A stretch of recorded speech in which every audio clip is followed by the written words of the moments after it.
स्वागत है आपका छत्तीसगढ़ कौशल्या भूमि में। मैं हूं आपके साथ। जो बुलेटिन की शुरुआत करते हैं, रायपुर से खबर सामने आ रही है। साय कैबिनेट की बैठक, आज कई महत्वपूर्ण विषयों पर चर्चा। तो रायपुर से यह खबर सामने आ रही है, साय कैबिनेट की बैठक और कई महत्वपूर्ण विषयों पर चर्चा होगी और मंत्रालय में इस बैठक का आयोजन किया जा रहा है। अहम फैसले भी लिए जाने की संभावना है। शीतकालीन सत्र को लेकर भी चर्चा इस दौरान की जा सकती है। तो साय कैबिनेट की बैठक और ये बैठक काफी अहम, कई विषयों पर चर्चा और कई अहम फैसले भी लिए जाने की संभावना है।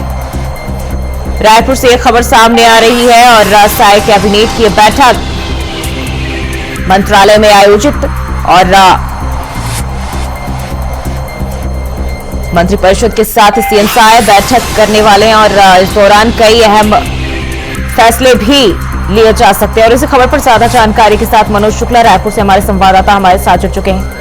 मनोज, सीएम साय कैबिनेट की बैठक को लेकर क्या कुछ जानकारी सामने आ रही है? जी, आपको बता दीजिए है और आज की ये कैबिनेट की बैठक काफी महत्वपूर्ण भी मानी जा रही है। छत्तीसगढ़ में धान खरीदी का समय चल रहा है और साथ ही साथ शीतकालीन सत्र का भी आगाज होने वाला है। तो ऐसे में ये दोनों मुद्दों पे जो है आज चर्चा भी हो सकती है और साथ ही साथ प्रदेश में कानून व्यवस्था को लेकर भी कुछ महत्वपूर्ण फैसले लिए जा सकते हैं जो आज की ये कैबिनेट की बैठक में। जी बिल्कुल, अगर हम बात करें फैसलों की, इस दौरान कौन कौन से वो अहम फैसले हो सकते हैं जो सरकार अपनी कैबिनेट के साथ जो है फैसला ले सकती है, जिन पर मुहर लगाई जा सकती है? जी, आपको बता दूं कि सबसे महत्वपूर्ण है कि धान खरीदी चल रही है। ऐसे में विपक्ष लगातार जो है धान खरीदी को लेकर सरकार पर कई आरोप लगा रही है कि जैसे कि धान खरीदी समय से नहीं हो पा रही है, किसानों से पूरा धान खरीदने के लिए छत्तीसगढ़ सरकार तैयार नहीं। ये सब आरोप विपक्ष द्वारा लगाया जा रहा है। धान खरीदी में उन लोगों के साथ काफी अनियमितताएं भी हो रही है। ऐसी बातें कांग्रेस की तरफ से ये आरोप लगाए जा रहे हैं सरकार के ऊपर। तो इसको लेकर धान खरीदी का प्रमुख मुद्दा तो है ही, साथ ही साथ शीतकालीन सत्र का भी तो आगाज होने वाला है। तो उसके संदर्भ में भी कुछ चर्चा हो सकती है। मनोज, हाल ही में हमने देखा है राज्य से कई अपराध के ऐसे मामले सामने आए हैं जो दिल दहला देते हैं और ऐसे हम देखें क्योंकि डबल इंजन की सरकार हमेशा ही, जहां भी जिन राज्यों में बीजेपी की सरकार है, डबल इंजन की सरकार पूरे फोकस पर, खासकर अगर हम बात करें अपराधियों पर लगाम लगाने की कोशिश करती है। लेकिन जो वाकई कुछ दिनों से सामने आ रहे हैं, इस दौरान इन चीजों को लेकर किस तरह के फैसले और कार्रवाई करने की बातचीत हो सकती है? जी, लगातार जो है कानून व्यवस्था को लेकर प्रदेश में आए दिन जो है घटनाएं घटित हो रही हैं। तो इसलिए निश्चित रूप से आज की कैबिनेट में कानून व्यवस्था को लेकर भी कुछ विचार विमर्श भी होंगे। और साथ ही साथ आपको ये भी बता दूं कि लगातार जो है कानून व्यवस्था के साथ साथ धान खरीदी के मुद्दे पर कांग्रेस लगातार हमलावर भी है सरकार के ऊपर। तो निश्चित रूप से आज कैबिनेट की बैठक में जो है कानून व्यवस्था के साथ साथ धान खरीदी और ये शीतकालीन सत्र का ये मुद्दे प्रमुख माने जा रहे हैं। जी बिल्कुल, अगर हम छत्तीसगढ़ की बात करते हैं, नक्सलवाद को नहीं छोड़ सकते। नक्सलवाद यहाँ काफी ज्यादा है। आए दिन नक्सलवाद से जुड़ी जो घटनाएं हैं वो सामने आ रही होती है। संभावना है क्या इस दौरान इसको लेकर भी चर्चाएं? जी बिल्कुल जी, जिस तरह से गृह मंत्री अमित शाह का जो सीधा संदेश है कि मार्च 2026 तक जो है हम देश से नक्सलवाद खत्म कर देंगे, उसी के तहत जो है छत्तीसगढ़ में नक्सलवाद को लेकर कार्रवाई भी चल रही है। करीब 200 के लगभग जो है नक्सली मारे जा चुके हैं और हजारों की तादाद में नक्सली आज समर्पण भी कर चुके हैं। तो ये नक्सलवाद का मुद्दा तो है ही है छत्तीसगढ़ में, इससे जो है विकास भी प्रभावित होता है। और आपको बता दूं छत्तीसगढ़ का जो बस्तर एरिया है वो पूरा नक्सलवाद से घिरा हुआ है। तो ऐसे में बस्तर का विकास नहीं हो पा रहा है। तो इसलिए जो है नक्सलवाद पे भी चर्चा जो है आज की इस बैठक में हो सकती है। जी बिल्कुल, मनोज बने रही हमारे साथ, आगे भी आपका रुख करते हैं और बढ़ते आगे। रायपुर से एक और खबर सामने आ रही है। राजधानी के शोरूम में मारपीट का मामला, मारपीट करने वाले 6 आरोपी गिरफ्तार किए गए हैं। आरोपियों का पुलिस ने जुलूस निकाला, मारपीट करने का वीडियो भी वायरल हुआ था। तो ये जानकारी रायपुर से सामने आ रही, शोरूम में मारपीट का यह मामला बताया जा रहा है। मारपीट करने वाले 6 आरोपी अब गिरफ्तार हो चुके हैं। मारपीट करने का वीडियो भी सामने आया था। वहीं आरोपियों ने पुलिस ने आरोपियों का जुलूस भी निकाला है और शोरूम में मारपीट का यह मामला बताया जा रहा है। राजधानी से आपको बताते चले, जिस तरीके से इस वारदात को अंजाम दिया गया था, इलेक्ट्रॉनिक्स शोरूम है और इसमें कई लोगों ने मारपीट की वारदात को अंजाम दिया था, जिसमें अब ये कार्रवाई देखी गई है और ये तस्वीरें आरोपियों की गिरफ्तारी के बाद की सामने आई है। और मनोज शुक्ला लगातार हमारे साथ बने हुए। मनोज, सबसे पहले एक बार फिर से आप पूरी वारदात बता दें और इसके बाद अभी क्या कुछ कार्रवाई की गई है। जी, आपको बता दूं कि सिर्फ राजधानी की बात न करके पूरे प्रदेश में इस समय कानून व्यवस्था जो है सरकार के हाथ से निकलती हुई देखने को मिल रही है। जिस तरह से आए दिन घटनाएं हो रही, चाकूबाजी की घटनाएं हो रही, मर्डर हो रहे, हत्या हो रही, बलात्कार की घटनाएं बढ़ी हैं, तो ऐसे में सवाल कानून के को लेकर सवाल खड़ा होना भी लाजमी बन गया और साथ ही साथ विपक्ष भी काफी हमलावर है कानून व्यवस्था को लेकर। और छत्तीसगढ़ की राजधानी की बात कर लें तो ये राजधानी में जो घटना घटी है, करीब 1 किलोमीटर तक दौड़ा के आदमियों को पीटा गया है। और राजधानी में जब ऐसी जो कानून व्यवस्था देखने को मिल रही है तो निश्चित रूप से पूरे प्रदेश का क्या हाल होगा यह आप सभी लोग समझ सकते हैं। वहीं जो कानून व्यवस्था की बात कर ले तो पुलिस भी लगातार जो है नकेल कसती नजर आ रही है। आपको बता दूं, ये जो घटना घटित हुई है राजधानी में, दौड़ा के पीटा गया, वो अपने बचाव के लिए शोरूम में भाग गया, लेकिन शोरूम के अंदर जाकर उसको पीटा गया कि ये हौसले बुलंद है अपराधियों के। तो ऐसा देखने से सुनने में लग रहा है और ऐसे में अपराध पर लगाम कसने की बात बराबर जो है बीजेपी की सरकार करती है, लेकिन कब कानून व्यवस्था हाथ से निकलती हुई देखने को मिल रही है। इस तरह से घटनाएं पूरे प्रदेश में घटित होती जा रही है। आपको इसमें 6 लोग ही शामिल थे या और लोग भी इस वारदात में शामिल रहे? जी जी, अभी तक जो जानकारी सामने निकल कर आई है, ये जो पीटा गया है शोरूम के अंदर जाके मारपीट की घटना सामने आई है, इसमें 5 आरोपी बालिग थे और एक नाबालिग बालक भी था। तो इसको सब मिला के 6 आरोपी गिरफ्तार हो चुके हैं और पुलिस ने लगाम कसने, अपराधियों पर लगाम कसने के लिए इनका उसी इलाके में जुलूस भी निकाला है, जिससे लोगों में डर भय बन सके पुलिस का। जी बिल्कुल, यानी कि पुलिस पूरी तरह से सख्ती मोड पर है, करोगे तो भरोगे की नीति अपनाकर, और कहीं ना कहीं देखिए इसी के तहत ये बड़ी कार्रवाई और सभी को जो है हिरासत में लिया गया है। जी जी बिल्कुल, लगातार जो है पुलिसिंग व्यवस्था की बात कर ले तो यहाँ के वरिष्ठ पुलिस अधीक्षक जो है संतोष सिंह खुद रात को गश्त पे निकल रहे हैं, टर्निंग पॉइंटों पे जा रहे हैं, हर जगह चेकिंग पॉइंट्स बनाए गए, बाइक की चेकिंग हो रही, नशेड़ियों की चेकिंग हो रही है। तो उसके बावजूद जो है कानून व्यवस्था जो है सरकार के हाथ से निकलता हुआ देखने को मिल रहा है। सिर्फ राजधानी नहीं, पूरे प्रदेश में यही हालात बन चुके हैं। जी बिल्कुल मनोज, जिस तरीके से आरोपियों का जुलूस निकाला गया है, पुलिस वालों ने निकाला है, क्या इससे जो अन्य अपराध में शामिल लोग हैं, क्या उनके अंदर इस कार्रवाई से भय पैदा हो सकता है? निश्चित रूप से जिस हिसाब से पुलिस जिस इलाके में ये सब अपराध कर रहे हैं उसी इलाके में पुलिस ले जाके अपराधियों का जुलूस निकाल रही है, तो कहीं न कहीं ऐसा माना जा सकता है कि अपराधियों पर डर एक भय बनेगा। पुलिस का जो अभी तक ये देखा जा रहा है कि पुलिस का जो है डर जो है अपराधियों से निकल चुका है, अपराधियों के हौसले राजधानी समेत पूरे प्रदेश में बढ़ चुका है। तो ऐसे में जो इस तरह की कार्रवाई पुलिस द्वारा की जा रही है, कहीं न कहीं निश्चित रूप से इसका असर जो है अपराधियों को पड़ेगा। जी बिल्कुल, लेकिन हम देखें पुलिसिंग व्यवस्था इन दिनों अगर प्रदेश की बात करते हैं, काफी सवालों के घेरे में ही घिरी हुई रहती है और कई तरह के सवाल भी उठाए जाते हैं, क्योंकि एक के बाद एक अपराध के मामले सामने आते रहे। कहाँ कमी हो जा रही, कानून व्यवस्था लचर क्यों है? जी जी, कहीं न कहीं जो है प्रशासन की कहीं न कहीं कमियां देखने को मिल रही। जिस प्रकार से अपराधियों के हौसले राजधानी समेत पूरे प्रदेश में बढ़े हुए हैं, आए दिन घटनाएं हो रही हैं और सबसे ज्यादा घटनाएं चाकूबाजी की हो रही है, लूटपाट की घटनाओं में बढ़ोतरी हुई है एकाएक इस तरह से। तो निश्चित रूप से कहीं न कहीं सरकार को विपक्ष को भी बैठे बैठाए जो है एक हथियार सा मिल गया है कानून व्यवस्था को लेकर।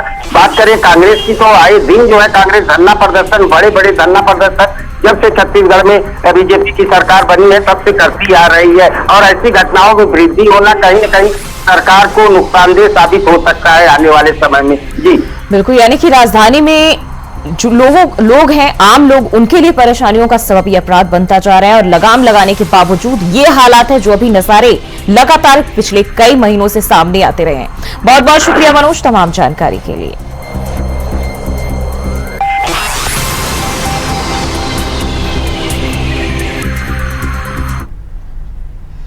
और भारतीय संविधान के 75वीं वर्षगांठ पर राजधानी के मेडिकल कॉलेज सभागार में कार्यक्रम का आयोजन किया गया, जिसका मुख्यमंत्री विष्णुदेव साय ने शुभारंभ किया। मुख्यमंत्री ने अपने संबोधन में बाबा साहेब भीमराव अंबेडकर को नमन किया और कहा, संविधान हमारे भारत का पवित्र ग्रंथ है, देश की संस्कृति, परंपरा और इतिहास का आईना है। हमें भारतीय संस्कृति और जीवन मूल्यों के साथ संविधान और लोकतंत्र को आगे बढ़ाना है। हमारी डबल इंजन सरकार संविधान द्वारा लोगों को हक और स्वतंत्रता के संरक्षण के लिए संकल्पित है। कार्यक्रम में उप मुख्यमंत्री अरुण साव, कैबिनेट मंत्री दयालदास बघेल, केदार कश्यप, टंकराम वर्मा विधायक के साथ ही अन्य सदस्य भी उपस्थित रहे। संविधान दिवस है। सबसे पहले तो समस्त छत्तीसगढ़ वासियों को संविधान दिवस की बहुत बहुत बधाई और शुभकामनाएं। और आज मेडिकल कॉलेज के ऑडिटोरियम में इस पदयात्रा का शुभारंभ हुआ है। वहां से लेकर यहाँ घड़ी चौक तक, जहां बाबा साहब भीमराव अम्बेडकर जो संविधान के निर्माता हैं, उनके मूर्ति तक आए और उनको माल्यार्पण किए हैं।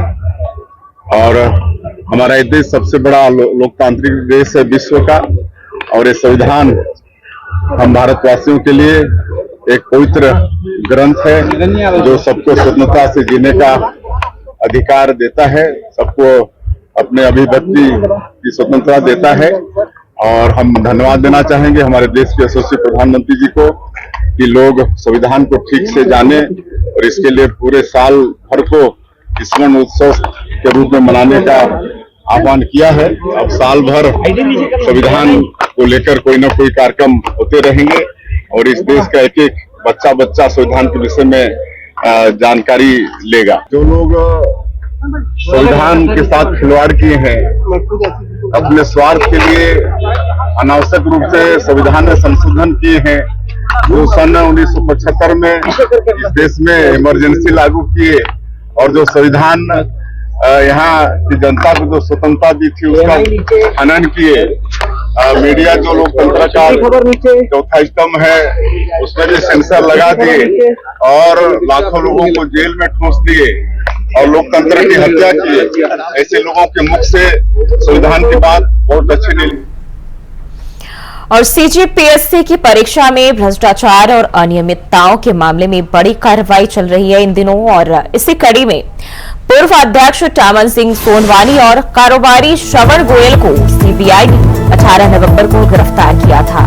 वहीं अब इस मामले में सीबीआई की ओर से दोनों आरोपियों की रिमांड पूरी होने के बाद उन्हें 14 दिन की न्यायिक हिरासत में जेल भेज दिया गया है। इससे पहले सीबीआई ने पूछताछ पूरी होने पर दोनों की न्यायिक रिमांड की मांग की थी, जिसका बचाव पक्ष ने विरोध किया था। उनका तर्क था कि दोनों के खिलाफ कोई अपराध नहीं बनता है, दोनों के खिलाफ कोई सबूत नहीं है। इधर सीबीआई ने संकेत दिए हैं कि जल्द ही इस मामले में अन्य आरोपियों की भी गिरफ्तारी की जाएगी। जल्द ही पीएससी के तत्कालीन सचिव जीवन किशोर ध्रुव, राज्यपाल के सचिव अमृत खलखो, रिटायर्ड आईपीएस पीएल रोल, कांग्रेसी नेता सुधीर कटियार समेत अन्य से पूछताछ की जा सकती है। सीजीपीएससी परीक्षा भ्रष्टाचार का यह मामला है और अब सोनवानी और गोयल दोनों को ही जेल भेज दिया गया है। बताते चले रिमांड की मांग की गई थी और रिमांड पूरी होने के बाद इन्हें जेल भेजा गया है। बढ़ते हैं आगे। सरगुजा सांसद चिंतामणि महाराज के अंबिकापुर वाले घर में बीती रात तेज रफ्तार ट्रेलर घुस गया। बेकाबू ट्रेलर गेट तोड़ते हुए घर के परिसर में पलट गया। हादसे में सांसद के घर सुरक्षा में तैनात कर्मी बाल बाल बचे। ट्रेलर के पलटने से उसमें लोड पाइप घर के परिसर में गिर गया। बता दें कि सांसद चिंतामणि महाराज इन दिनों दिल्ली में हैं। जानकारी के मुताबिक हादसा देर रात करीब 12 बजे हुआ। रिंग रोड में स्थित सरगुजा सांसद चिंतामणि महाराज के निवास पर तेज रफ्तार ट्रेलर गेट को तोड़ते हुए अंदर जा घुसा और पलट गया। हालांकि घटना से किसी को कोई चोट नहीं आई।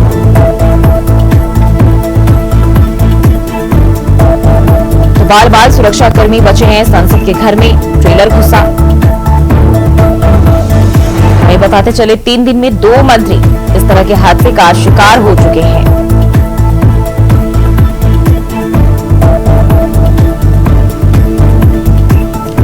गेट तोड़कर घर में ये ट्रेलर घुसा और बाल बाल सुरक्षा कर्मी बचे हैं।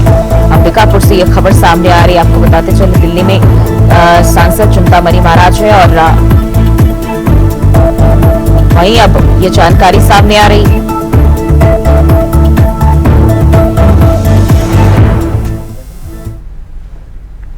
और छत्तीसगढ़ में अब सभी गाड़ियों में हाई सिक्योरिटी नंबर प्लेट लगाना अनिवार्य हो गया है। 1 अप्रैल 2019 के पहले सभी वाहनों में HSRT को अनिवार्य किया गया, जिसके लिए परिवहन विभाग ने वाहन मालिकों को 120 दिन का समय दिया। इसको लेकर परिवहन विभाग के अधिकारियों और ऑथराइज्ड दोनों कंपनी के प्रतिनिधियों की बैठक हुई। यह बैठक परिवहन आयुक्त एस प्रकाश और अपर परिवहन आयुक्त डी रविशंकर ने ली। राज्य सरकार ने हाई सिक्योरिटी वाले नंबर प्लेट के लिए वाहनों की श्रेणी के हिसाब से रेट तय किए हैं। 2 व्हीलर यानी कि 2 पहिया, जिसमें बाइक, स्कूटर, मोपेड सहित सभी तरह की 2 पहिया शामिल हैं। साथ ही ट्रैक्टर, पावर टिलर और ट्रेलर के लिए हाई सिक्योरिटी की कीमत 365.80 रुपए तय किए गए हैं और जिसमें GST भी शामिल है। वहीं light motor vehicle passenger car के लिए हाई सिक्योरिटी की कीमत 656.08 और 705.64 रुपए तय की गई है। इसके अलावा इंस्टॉलेशन चार्ज यानी नंबर प्लेट को लगाने के लिए 100 रुपए अलग से देने पड़ेंगे। तो हाई सिक्योरिटी नंबर प्लेट लगाना अनिवार्य होगा। 2019 के पहले के सभी वाहनों के लिए अनिवार्य कर दिए गए हैं। आपको बताते चलिए 120 दिनों का वक्त दिया गया है, उसके अंदर ही ये काम करने होंगे। परिवहन विभाग की बड़ी बैठक में ये फैसले लिए गए हैं।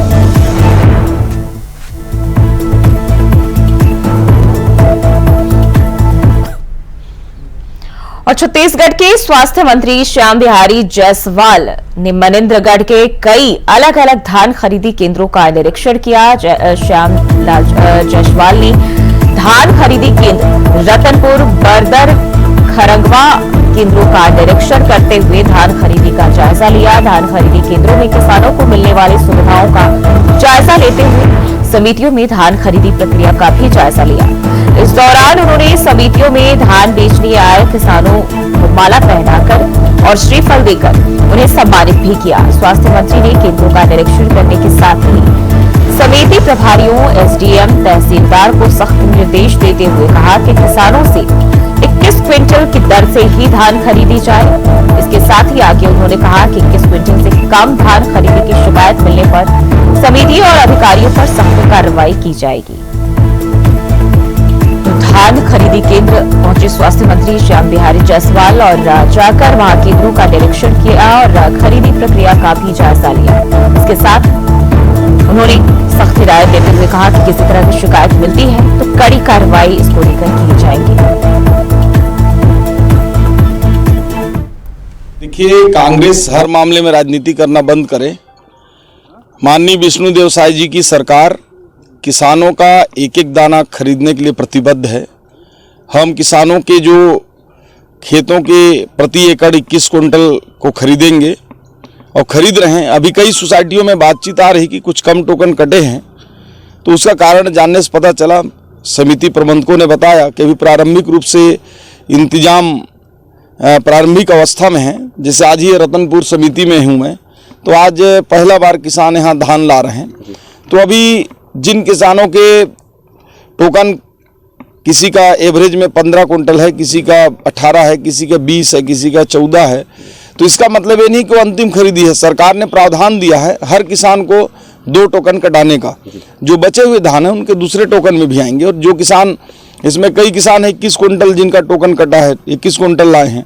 कई किसान का 15 कुंटल है। कुछ किसानों के पास 21 कुंटल को उपज ही नहीं है, तो किसान कहाँ से लाएंगे धान।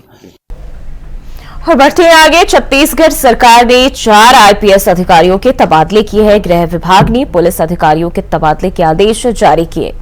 सरकार ने कवर्धा SP को भी हटा दिया है। कवर्धा SP राजेश अग्रवाल की जगह अब धर्मेंद्र छवई को जिले का नया SP बनाया गया है। राजेश अग्रवाल को कवर्धा हिंसा के बाद जिले की जिम्मेदारी सौंपी गई थी। सरकार ने अभिषेक पल्लव की जगह राजेश अग्रवाल को जिले का जिम्मेदारी दी थी और अब उनका भी ट्रांसफर कर दिया गया है। बता दें कि कवर्धा राज्य के डेप्यूटी और गृह मंत्री विजय शर्मा का गृह क्षेत्र बताया जा रहा है।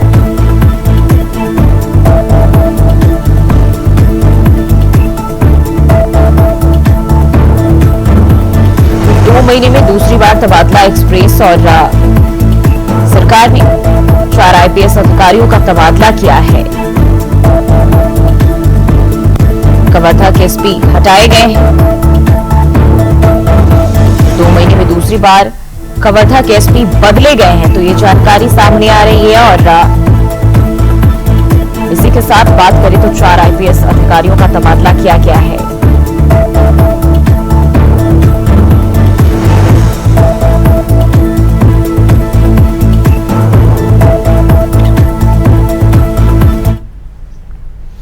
और रायपुर के चर्चित क्लर्क सुसाइड केस में बड़ा खुलासा हुआ है। पुलिस ने खुलासा किया कि तहसील कार्यालय के क्लर्क की मौत प्रेम प्रसंग के चलते हुई है। मामले में रायपुर पुलिस ने जांच पूरी कर ली है। रायपुर पुलिस ने मामले की जांच रिपोर्ट रायपुर कमिश्नर को सौंप दी है।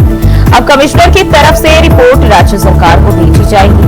आपको बता दें, राजस्व कर्मी की आत्महत्या मामले में ब्राह्मण समाज ने राज्यपाल को ज्ञापन सौंपकर जांच की मांग की है। वहीं कांग्रेस ने भी प्रेस कॉन्फ्रेंस कर मामले की उच्च स्तरीय जांच की मांग की थी, जिसे लेकर मुख्यमंत्री ने रायपुर कमिश्नर को जांच कर 1 महीने में रिपोर्ट सौंपने का निर्देश दिया था। मामले में एसएसपी संतोष सिंह ने बताया कि पुलिस की जांच में मौत की वजह प्रेम प्रसंग बताई जा रही है और उन्होंने कहा कि प्रेम प्रसंग के चलते क्लर्क ने आत्महत्या की थी। बता दें कि क्लर्क प्रदीप उपाध्याय ने 28 अक्टूबर को फांसी लगाकर आत्महत्या की थी। सुसाइड नोट में 3 एसडीएम स्तर के अधिकारियों पर आत्महत्या के लिए उकसाने का आरोप भी लगाया था। तो रायपुर से ये जानकारी क्लर्क आत्महत्या मामले में बड़ा खुलासा, और बताया जा रहा है प्रेम प्रसंग के चलते आत्महत्या की थी उन्होंने। और वहीं एसएसपी ने इसमें खुलासा करते हुए कहा कि किसी महिला के साथ प्रेम प्रसंग चल रहा था। कई व्हाट्सएप चैट भी मिले हैं और आपको बताते चले सुसाइड नोट में 3 अधिकारियों के नाम भी मेंशन किया था।